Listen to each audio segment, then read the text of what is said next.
సెలబ్రిటీల యందు పెద్ద సెలబ్రిటీలు వేరయ్యా అని మొన్నేమో యూట్యూబర్లు వీళ్ళు గేమ్ యాప్స్ని ప్రమోట్ చేశారు, లేకపోతే కనుక వీటికి సంబంధించినటువంటి ప్రమోట్ చేశారని రచ్చ నడిచింది చూసాం.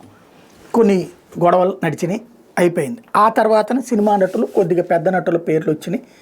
దాంతో రానా ఇట్లాంటి వాళ్ళ పేర్లు రావడం అది మళ్ళీ చర్చకు వచ్చింది.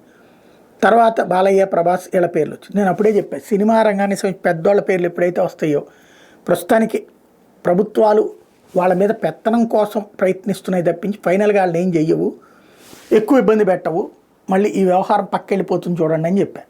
ఇప్పుడు అదే జరుగుతోంది.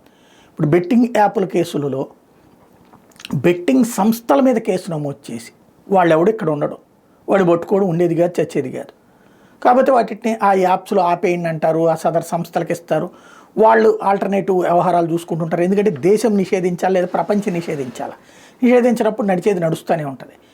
అది పక్కన పెట్టేసేసి రెండో పక్కన ఏం చేస్తారంటే వీళ్ళందరినీ సాక్షులుగా పెడతారట. ఇప్పుడు ఎవరైతే బెట్టింగ్ యాప్లు ప్రమోట్ చేశారో వీళ్ళని సాక్షులుగా పెట్టి ఆ సదరు బెట్టింగ్ యాప్ల నిర్వాహకుల్ని అరెస్ట్ చేస్తారట. ఇదంతా జరిగే పనేనా అంటే ఇక తూతూ మాత్రపు కథ నడుస్తుంది.